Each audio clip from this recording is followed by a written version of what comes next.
Namo tassa bhagavato arahato samma sambuddhassa. Namo tassa bhagavato arahato samma sambuddhassa. Namo tassa bhagavato arahato samma sambuddhassa. So, today's our Dhamma talk topic is seeing things as they really are with wisdom and ultimate application and its benefit. By now, I think all of you have become very familiar with this seeing things as they really are, because we have been talking about this all the time. Seeing things as they really are with wisdom, because it's given in the first sutta propounded by our Samma Sambuddha, our Gautama Buddha. From the first sutta, he already said, yathā-bhūtaṁ ñāṇa-dassanaṁ. Because of seeing things as they really are with wisdom, seeing what as they really are with wisdom, Four Noble Truths in its 3 aspects and 12 modes.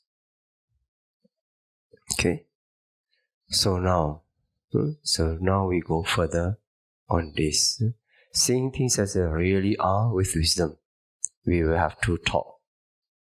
To this Tuesday, we talk about an ultimate application and its benefit. Next week, we will talk about a conceptual application and its benefit. But this principle, yathā-bhūtaṁ ñāṇa-dassanaṁ, seeing things as they really are with wisdom, in its original form, always refers to ultimate application, ultimate realities. But the same principle, we apply it in the conceptual world, then we find it also very beneficial. Okay?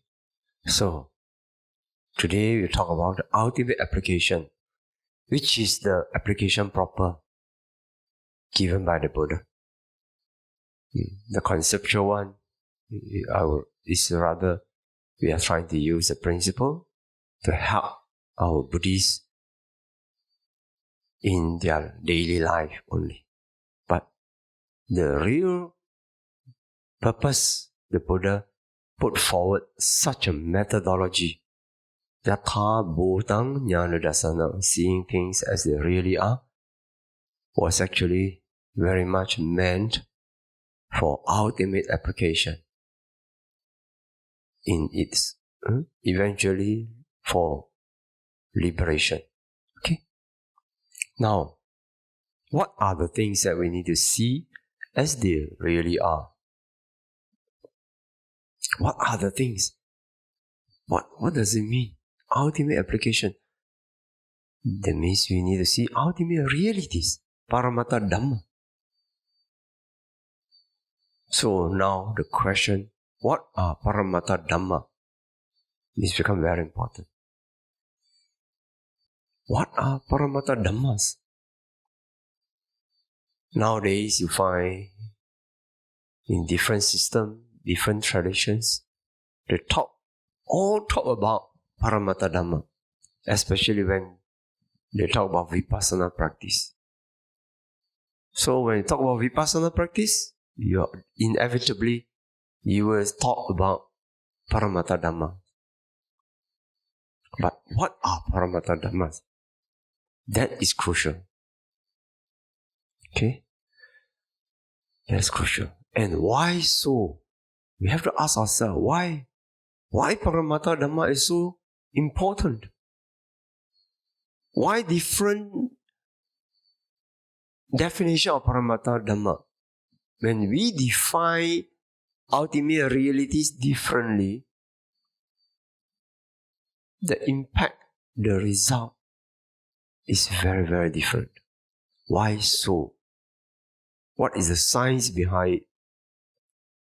Why we care so much about how we define Paramattha Dhamma, ultimate realities? Simple reason, because of its benefits. What is so special? Okay, let's look at this. What is so special? So, in a Buddhist understanding, when we refer to Paramattha Dhamma, ultimate realities, we always go by the Abhidhamma definition. You know, the Tipitaka, Vinaya, Suttas, and Abhidhamma. Tipitaka. But sometimes people want to question, oh, this is not taught by the Buddha. No, Dvipitaka. No, Tipitaka. From the ancient time until today, we always understand as Tipitaka. Three Pitaka. Three baskets of teaching of the Buddha. So one Pitaka is Abhidhamma. Abhidhamma does talk a little bit about conceptual truth, like Maṅgala, how the being, many types of being, nature. But most of the Abhidhamma teaching is about Paramattha, ultimate realities. So let's look at how Abhidhamma defines ultimate realities. When it comes to Chittas, consciousness, or mind, consciousness, in the Abhidhamma is given as 89 Chittas or 121 Chittas. This is actually 4 types, 4 categories. Chitta, mind, Cetasika, mental states. Third category, Rupa, materiality. And then the 4th Paramattha is Nibbana. Four types of Paramattha. Mind, or consciousness, better translation as consciousness. Mental states, materiality, and Nibbana. So 4 categories. And out of these four group of ultimate realities, there are 2 unique. One is Nibbana, unconditioned, arising and passing away. Not arising and passing away. Unconditioned and not arising and not passing away. That's Nibbana. Because it is not conditioned, it doesn't appear or disappear. It is there all the time. Permanent. That's Nibbana. Then another category is this 3 things. Consciousness, mental states, and materiality. That's given in the Abhidhamma. Ultimate reality refers to these 4 things. And Nibbana is not something that it's a result. After the end of striving, you come to realize Nibbana. That's it. It is not something that we work on, we create, and then, no. So for Vipassana, as far as Vipassana is concerned, we don't spend time talking about the final result. Why? If the result comes, it's the result. We care so much talking about the Paramattha, the ultimate realities, that becomes our essence of our practice, or the basis for our practice, the footing for our practice, based on which we strive, we practice, we penetrate, so that we can realize another Paramattha, which is Nibbana. If you want to realize Nibbana, you have to work on what we can see as they really are. We work on this. You want to realize that, you work on this. If you work on this thoroughly enough, then you will realize that Nibbana, not the unarisen, not passing away, unconditioned, peaceful state, permanent state. So this is the fundamental in our practice. So now, this consciousness, mental state, and materiality is important. So when you talk about three categories, that's how Abhidhamma define it. But if you try to see the quality of it, basically have two: materiality and mentality. Mentality means consciousness and mental states. And materiality, mentality, nama, rupa. Nama includes citta and cetasika. And sometimes we analyze separately. But when you analyze citta, you cannot run away. You cannot miss out cetasika. When you analyze cetasika, the mental states, you cannot miss out the consciousness. Why? Because they are inseparable.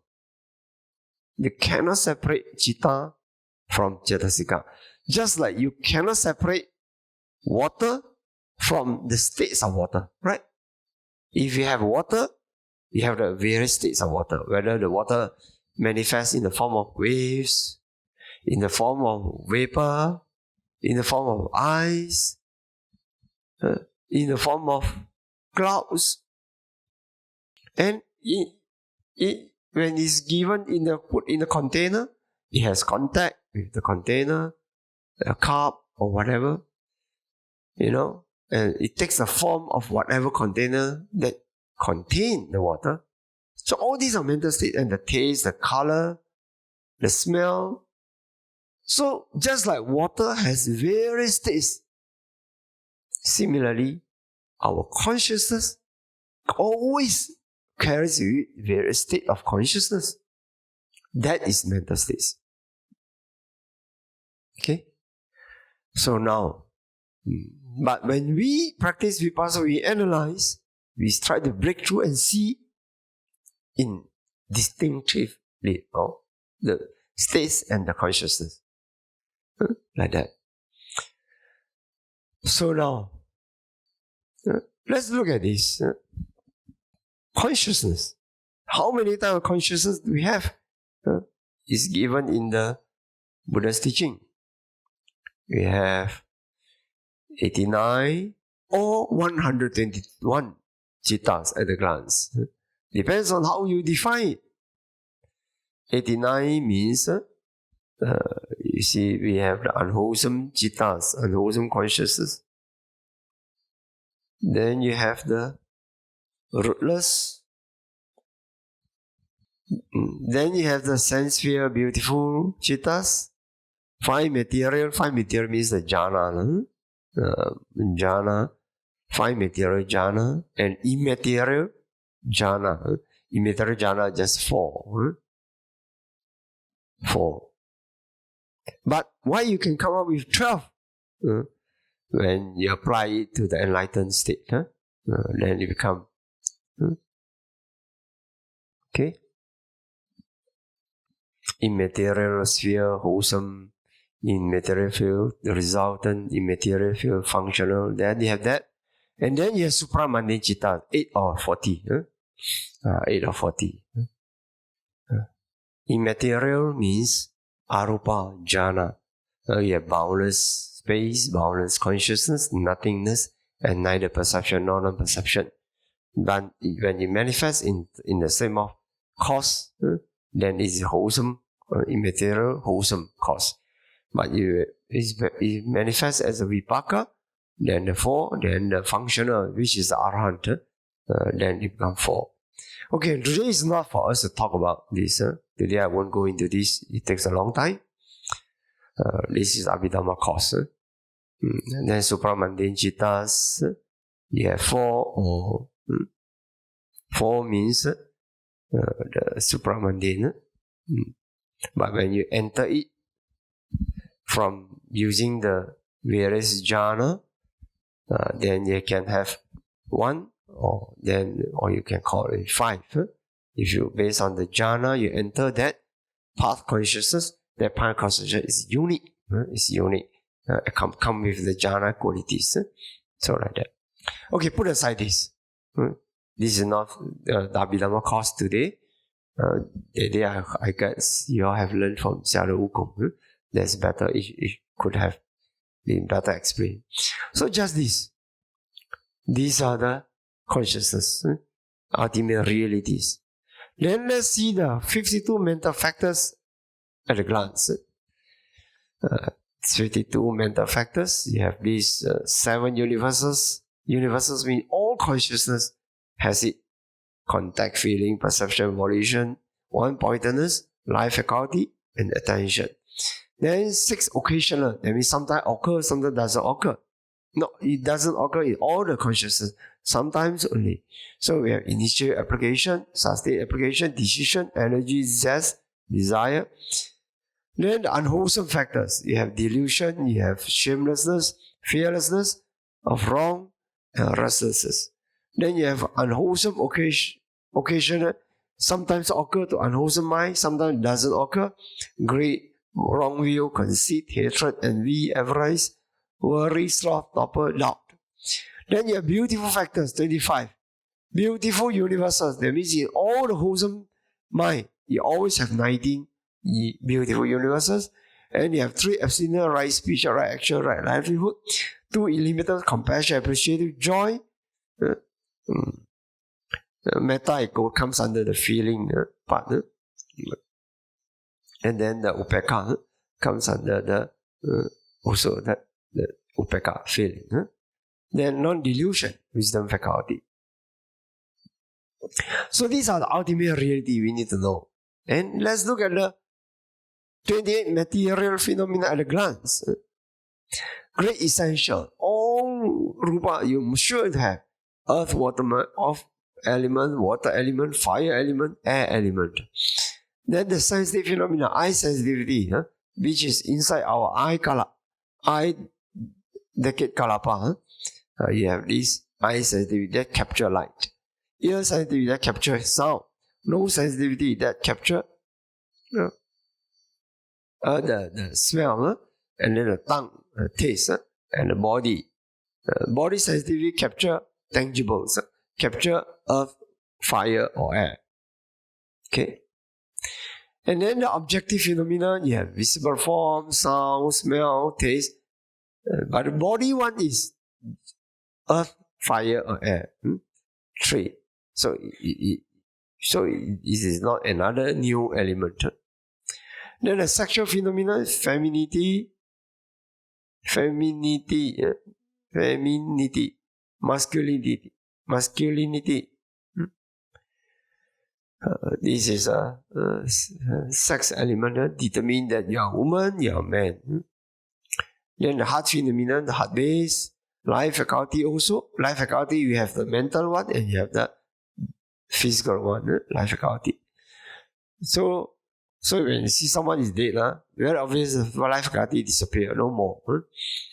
Then nutriment, space element, bodily intimation, vocal intimation. This is the actual one that we use for vipassana practice is this 18. Then the rest come join in the 18. Space element, bodily, vocal. They don't exist by themselves like that. It exists in as a quality of the 18. Okay. Lightness, mobility, worldliness, then production, continuity, decay, impermanence. Okay. So when you practice vipassana, you know all 28, yes. But ultimately, for vipassana object, it is the 18. But you will know the other 10. Okay, put aside. We are not going into details. So these are the ultimate reality.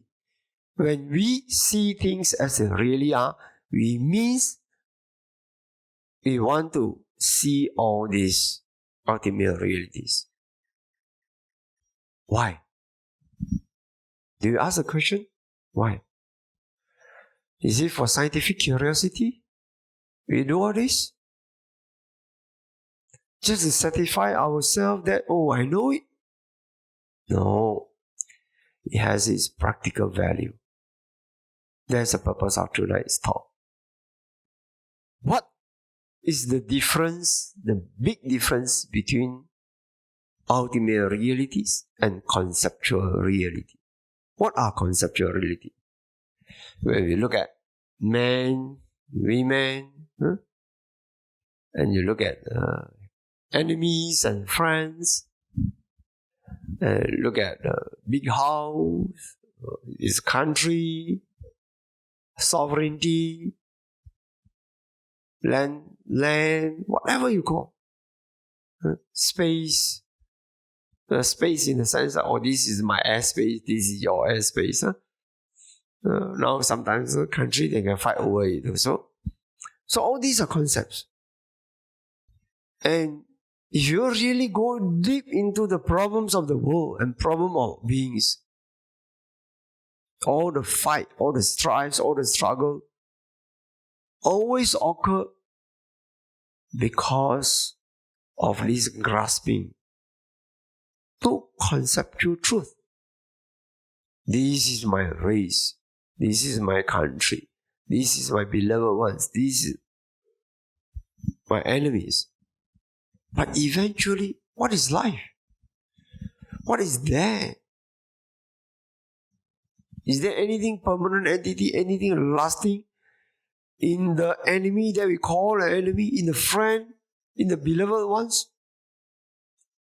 But because people hold them so dearly, so strongly, holding on to these concepts, all the problems in the world happen.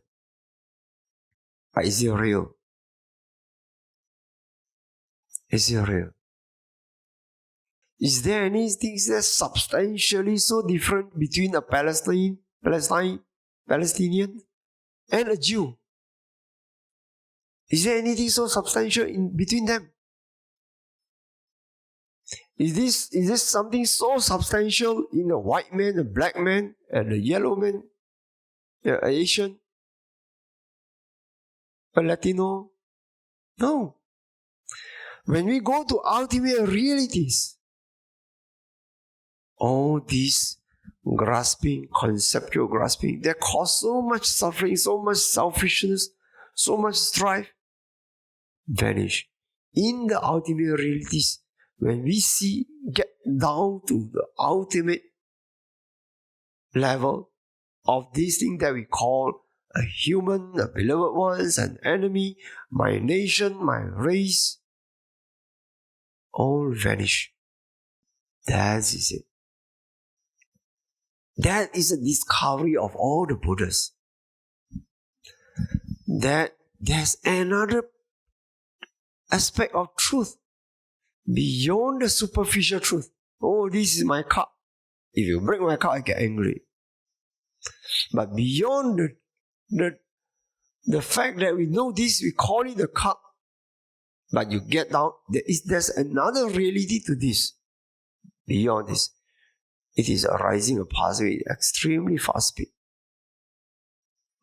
You are not using conceptual, it is impermanent, eventually one day it will disappear. If someone steals it, it will disappear. Yes, you can also reflect like that to think about impermanence of this cup. But that doesn't produce the bhavana maya panya, the wisdom by seeing ultimate realities as they really are. You don't derive this benefit. Only when we practice the wisdom strong enough that we can see the ultimate realities as they really are, as impermanent, unsatisfactory, and non-self. Then this seeing liberates our mind from the strong grasping that we hold so dear since the beginningless past.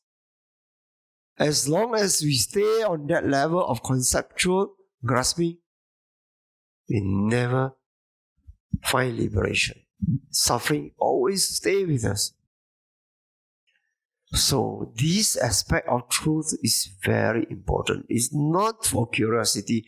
It has its practical value. It has its practical value. How? Again, we ask a further question. How? You see, when we talk about conceptual reality, man, woman, enemy, friend. What does it mean? First, we hold on to an illusion of compactness. We hold on to an illusion of compactness. That this friend of mine, this enemy of mine, is like that, it's like that. We hold on to it.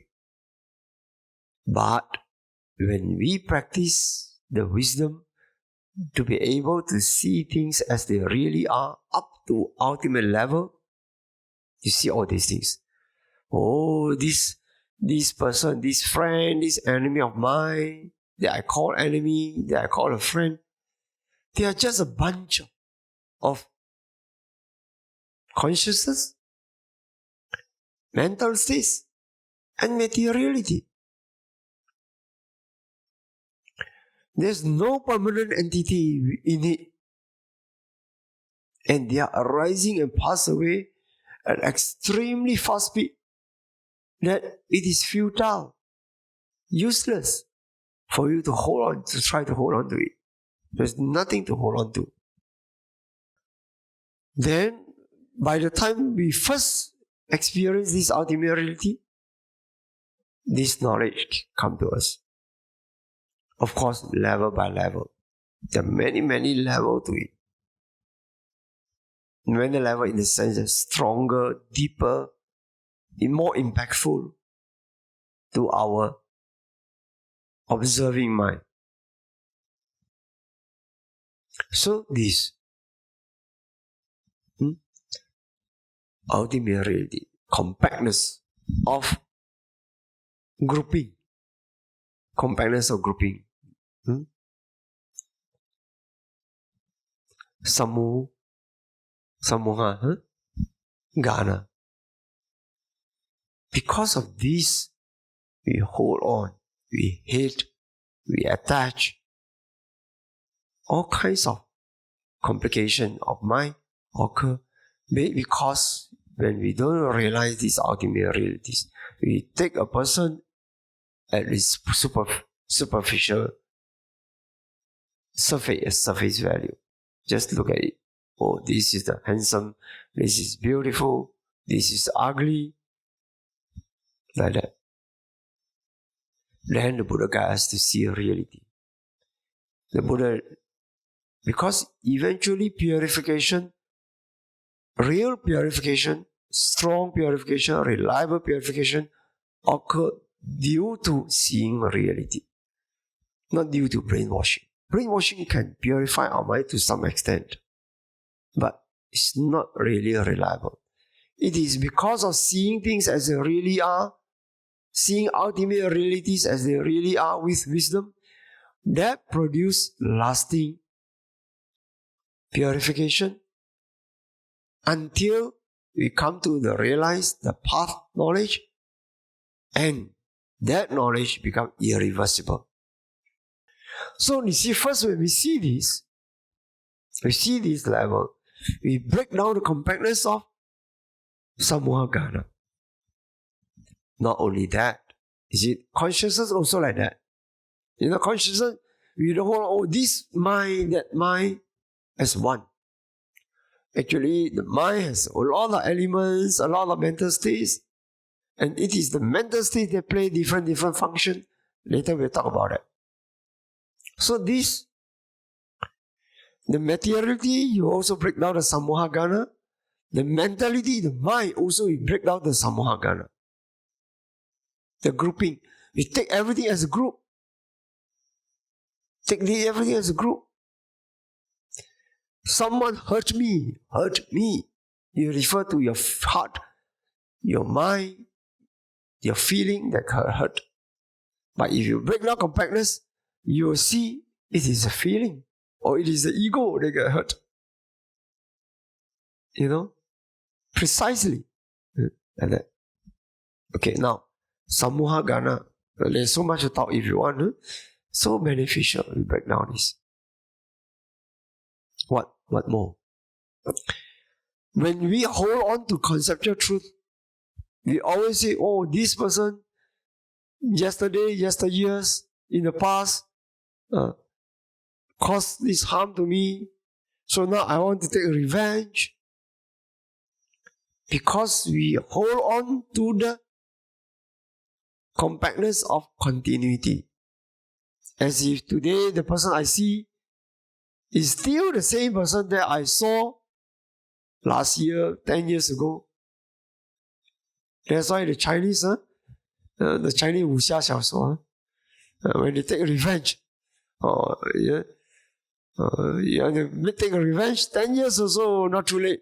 You can take 10 years. 10 years or so you want to revenge. 20 years or so you want to take a revenge. Why? Because you hold on to the compactness of continuity. That 20 years ago the enemy and 20 years later is the same enemy. No, not like that. All have arisen and all pass away. When we experience all this ultimate reality, the materiality also arise and pass away all the time, every moment. Oh, uncountable the times that the beings, the ultimate reality of the being, arise and pass away at extreme fast speed.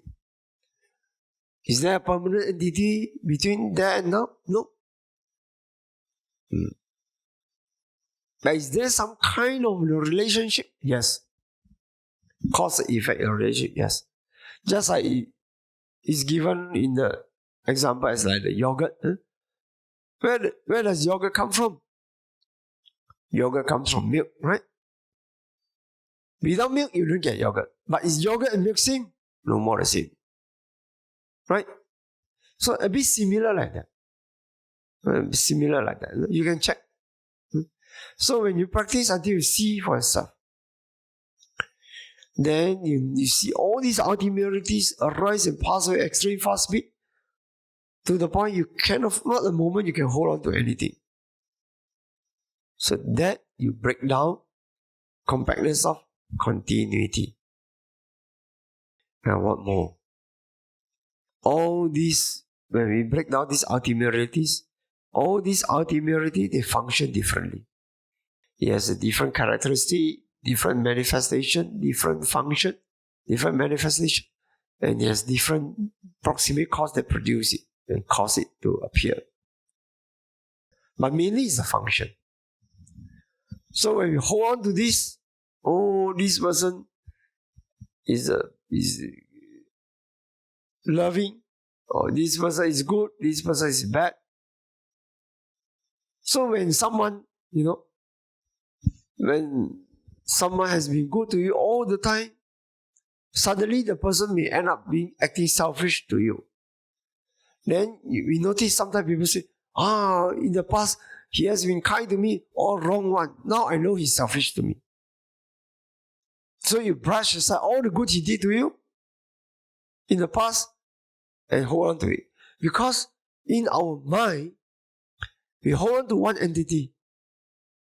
So this person, good must be good, bad must be bad. It cannot has both. But in actually, what happened? It could be that when the person was kind to you, he was really kind. Because the kind mind, the loving mind, occurred to him, arose in him. So he appeared very loving and kind. But due to later on some circumstances, some kind of stimuli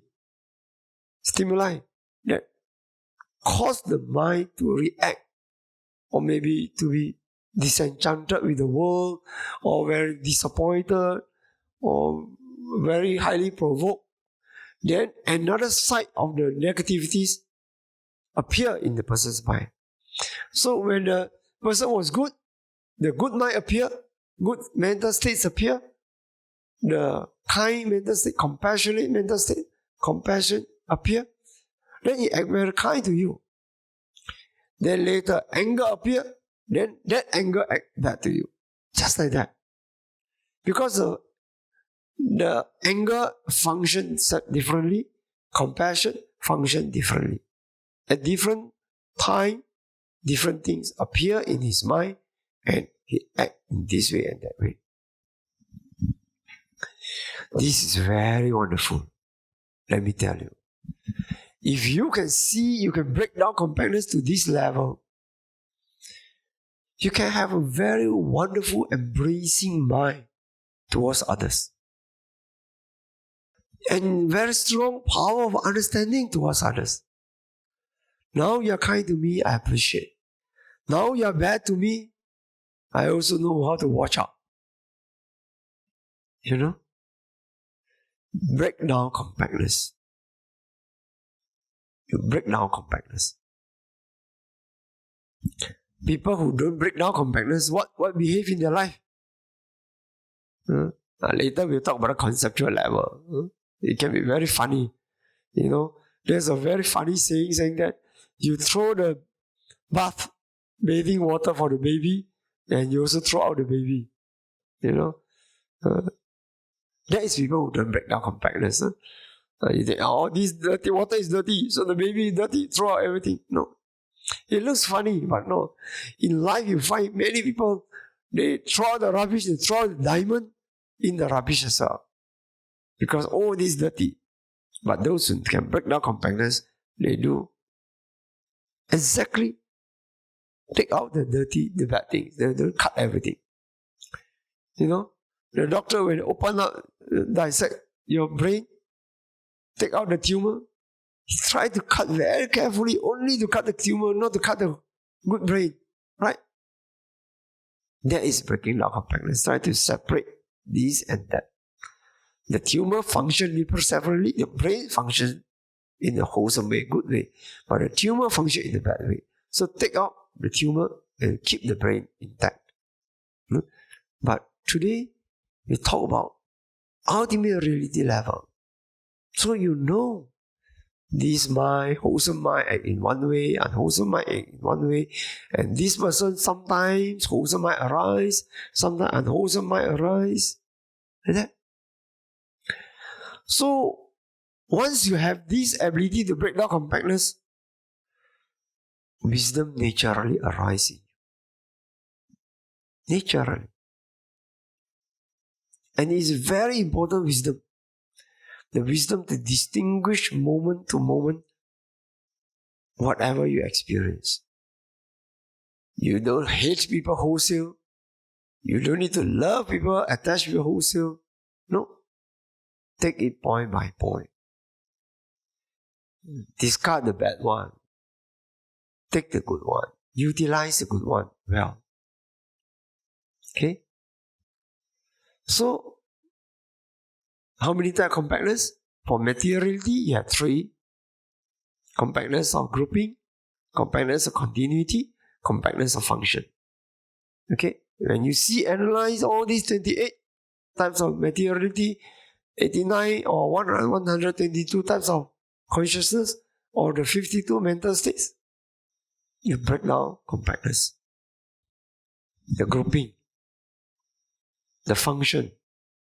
And when you see them arising and passing away every moment to moment, you break down the compactness of continuity. So this is the same for materiality and for mentality. There's one more. Aramanagaha.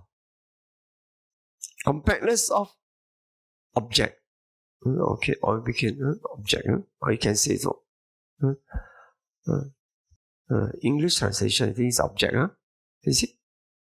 Compactness of object. It refers to object. Aramana. Oh, what is this? You see, when you break down compactness of materiality, you break down compactness of mentality in three levels: grouping, continuity, and functions. Sometimes, in fact, not sometimes, almost for sure, you have some kind of, it is my mind, my wisdom that is seeing all the breaking down this compactness. Some kind of I feeling is there. Very difficult to discard. So people feel so good about themselves. You notice? When the yogi, I practice up to this level, so good. And sometimes it's rejoice, okay, fine. Sometimes it's pride. I can do, other people cannot do as I do. My nimitta is brighter than other people's nimitta. I can see this, I can see anicca, dukkha, anatta, impermanent, suffering, non-self. But while you are seeing non-self, you have a sense of self that see. So difficult to overcome this self. While you are seeing a lot of non-self phenomena, you still have a feeling of a self that see it. So what to do? Our vipassana practice is very, very powerful. Now, take this mind, this wisdom that is analyzing this anicca, dukkha, anatta. Take this seeing mind, penetrative mind, take them as object. The mind watching the mind. How? The mind doesn't see itself, just like the eye doesn't see itself.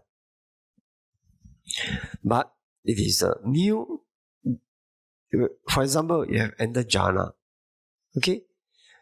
Entered jhana. When you emerge from jhana, you analyze, you see the impermanent suffering of non-self of your jhana consciousness, jhana thought process.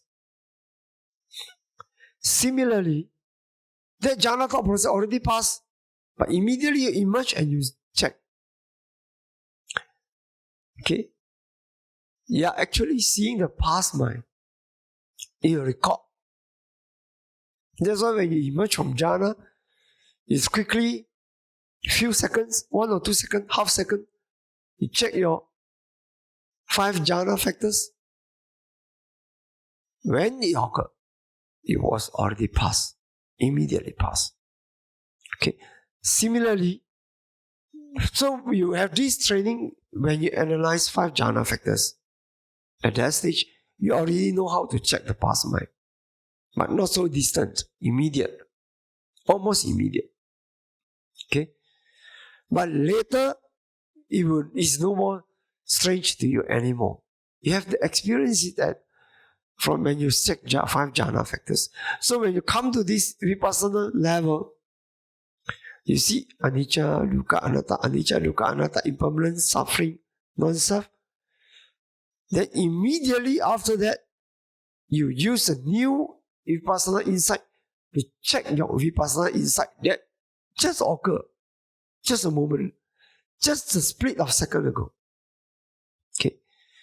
That take impermanent suffering of non-self as object. That wisdom, that knowledge, that takes impermanent suffering of non-self, of materiality or mentality as object. That also, that knowledge, that thought process, again with the new mind, take it as object and analyze it up to ultimate reality level. What does it mean? When you see up to ultimate reality level, you break down the knowledge thought process, the wisdom thought process, break down the grouping, the compactness of grouping, break down the compactness of continuity, break down the compactness of its function. Of course, when you say function, not only function, also characteristic, function, manifestation, and proximate cause. But function is the main one. So this is called aramanakana. You break down compactness of this object. You break down. So this only occurs to the mind, the mentality. It doesn't occur to the materiality. Why? Because the materiality doesn't have the ability to take on other materiality as object. Only mentality, our mind, and its mental states can take on materiality as object, can take on mentality as object. So because it has the ability to take other object, you need to take the wisdom mind as object in order to break down compactness. Otherwise, some sense of I is there. I am seeing impermanence. I am seeing suffering. I am seeing non-self. Or that wisdom is seeing impermanence. That wisdom is seeing suffering. That wisdom is seeing non-self. And somehow you still believe this is the self. This is what occurred to many Hindu masters. They try to learn from the Buddha's teaching somewhat, a non-self doctrine. But up to some point, they fall back to their Hinduism idea of Paramatta, the big self. So they always talk about, eventually you see non-self, you want to merge with the big self. With that, no way to get enlightened. No way to get enlightened. Some kind of holding on to the mundane level still occur. No way to get enlightened. You only uplift your conscious level. So you need to break down the four materiality, got three compactness: grouping, continuity, and function. Mentality, these three also have, but you need to break down another compactness of object.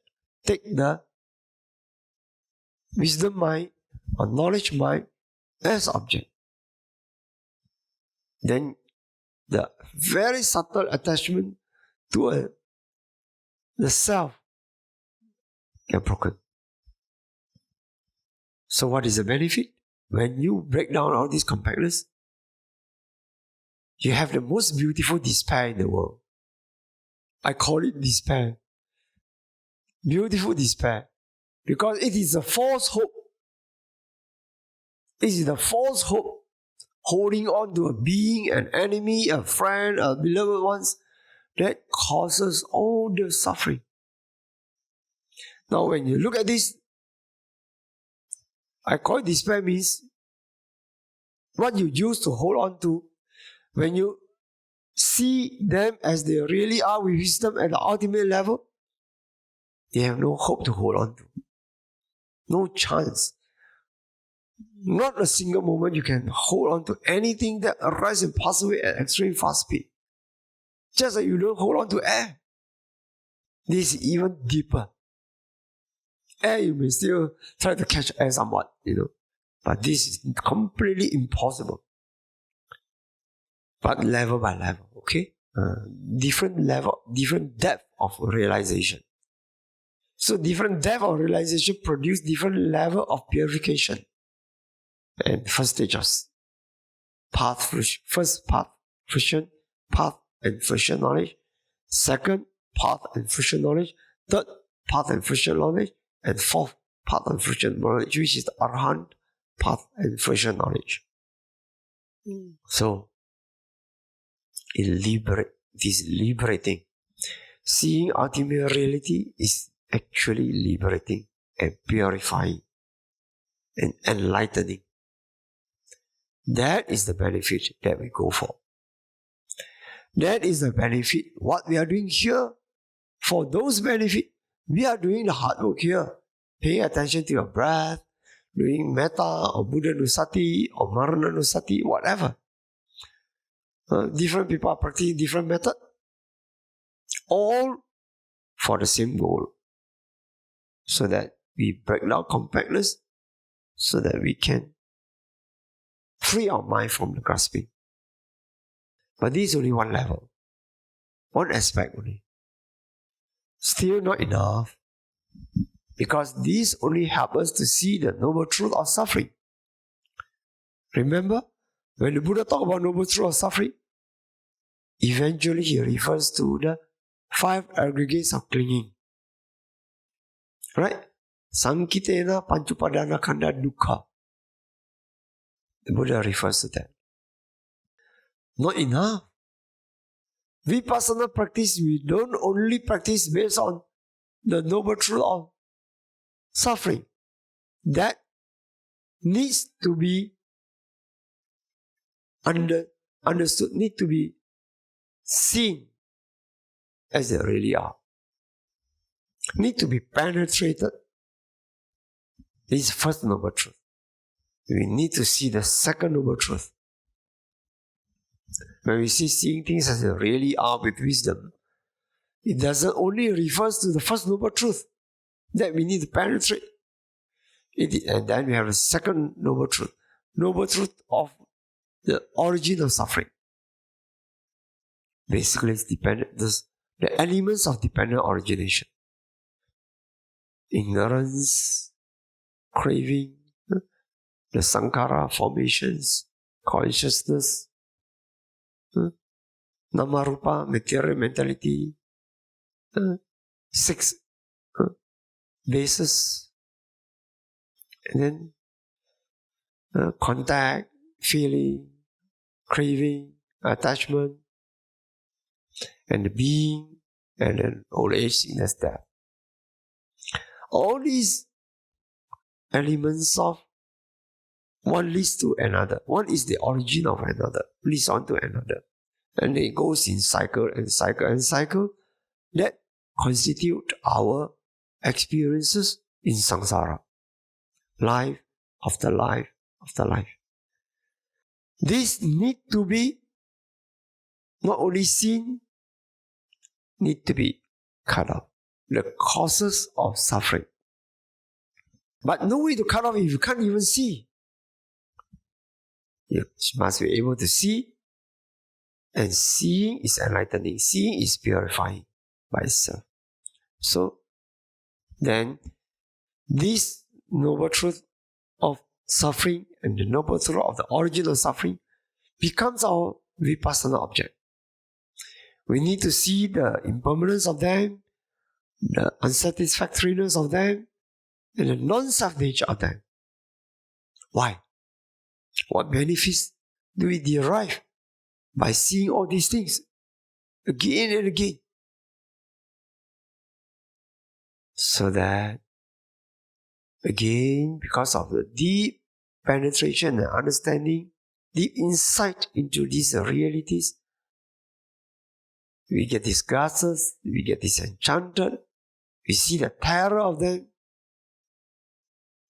and it is useless to try to hold on to such things, and it produces a liberating effect, letting go of all the condition and arising and passing away.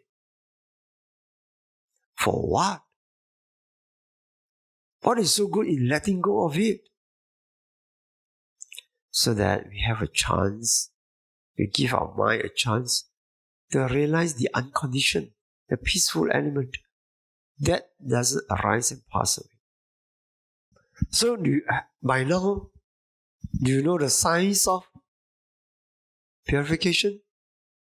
By seeing, by understanding, by penetrating, we break down all those illusions based on which all our defilements arise. And now the Buddha taught us to destroy the defilements by working on the base, the illusion. We can break down this illusion by seeing ultimate realities of mentality and materiality and their causes. And then the mind get naturally purified because of the ultimate realities. That is the benefit. The benefit is the liberating force, the purifying force, and eventually free us from the rounds of birth and death. That is why it is so important that we need to see things. Things here refers to ultimate realities as they really are with wisdom. Of course, it won't stop here. If you can see thoroughly the noble truth of suffering and the noble truth of the origin of suffering, it gives rise to a chance to realize the third noble truth, the noble truth of the cessation of suffering, which is Nibbana. And the effort to do this, samatha and vipassana, is basically the noble truth of the path leading to the cessation of suffering. Because this is Sila Samadhi Panya training. Samatha basically is a samadhi training, and the vipassana is the wisdom training. The wisdom training to realize Bhavana Maya Panya. the wisdom through direct experience, through insight. Not the Sutamaya Panya, hearing wisdom, not the thinking wisdom, Chintamaya Panya. That you can practice even before the cultivation of morality. But it is the Bhavanamaya Panya, the realization kind of wisdom, which requires the good foundation of virtue and concentration. Okay? So, all Four Noble Truths will be covered by this tool of enlightenment, seeing things as they really are with wisdom. Yathā-bhūtaṁ ñāṇa-dassanaṁ, which is given in the first sutta, Dhammacakkappavattana Sutta. So we should care about it. Why it is so important? Because of its benefits. Because of the science of purification, the natural law, how it works. Then we need to cultivate seeing things as they really are with wisdom. That wisdom requires Sila, Samadhi, Panya. This requires training, yes. So that you practice the Noble Eightfold Path, or from different perspective, 37 acquisitions of enlightenment. You practice that. But some people say, oh, it's hard. But before you come to that, there's another one which is easier to cultivate first, which is the attitude. See things as they really are. Not by willful, wishful thinking. No imagination. Regard reality as they really are. It requires Satyaparami. Truthfulness. Only when we practice a lot of truthfulness, be honest to ourselves, be honest to truth, be honest to the world. This is the attitude. And people who don't have the attitude, no matter how smart and intelligent, somehow, when they come face to face, encounter realities, the mind, some kind of distortion is there. And not easy to see realities also. This Satyaparami is important. In the 10 Parami, when we talk about Satyaparami, it also refers to Four Noble Truths also. And so it is a practice, it is a reality, and this is also the attitude, how we regard things. But when we cannot do it, when ego arises in our mind, we cannot do it.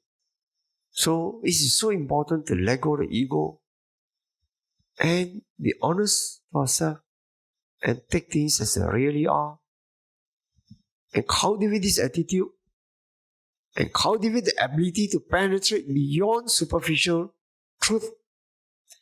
When this thing comes together, we can see things as they really are with wisdom.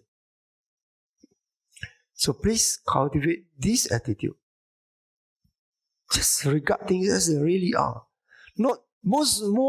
So often we find people, they interpret things based on their positioning. 皮骨决定脑袋. Have you heard about this word? 皮骨决定脑袋. Where you sit decide how you think. Right or not? That's why you find sometimes there are two groups of people. The Russian will always think, oh, the Russian is correct. Muslim, majority. And the Ukrainian, you think, oh, they are right. They only see them from a perspective, they support their leaders. These are support their leaders. Same, Jews and Palestine. Actually, what is truth? You find truth are different.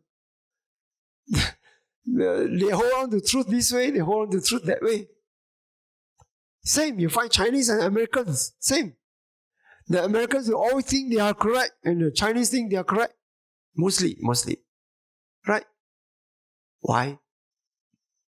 Because people cannot see things as they really are. That's how people go into factions, grouping. When they go into this group, they'll stick to this group. And in the political parties, you find even in the parliament, in the Congress, this group, they always vote this way, that group also vote that way. Isn't it very strange? Because 屁股决定脑袋. Where you sit, you take position, decide. This is not seeing things as they really are. Never 100%, not possible to be really honest and objective, no. Human mind cannot work in that way. But because the interests are involved,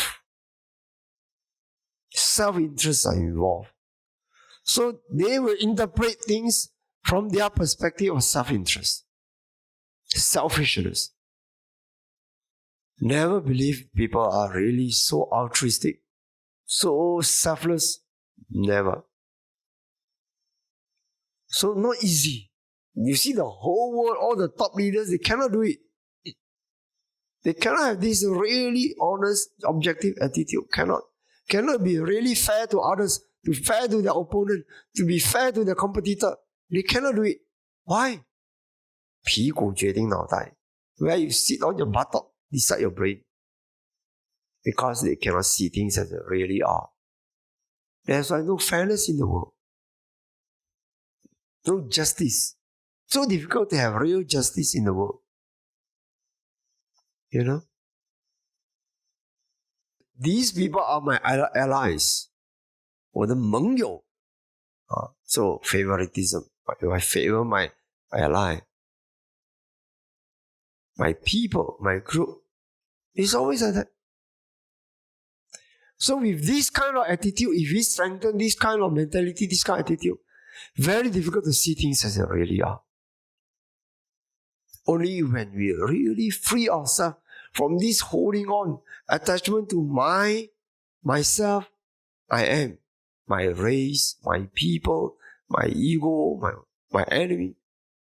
Only we free ourselves from this, then it is possible to be really objective, to be really true to realities.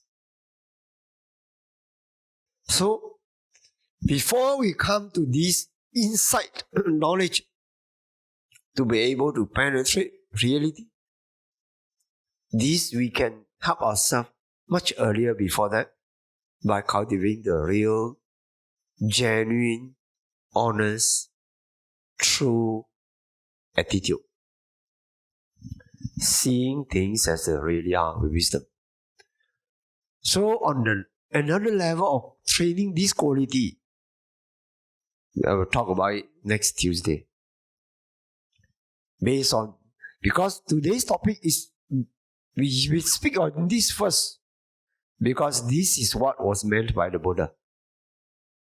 But on another level, next Tuesday, I'll speak on it, on the level that every one of us, whether you have reached Vipassana or not, every one of us can cultivate that kind of mindset in our daily life, in our leadership, and in our dealing with other people.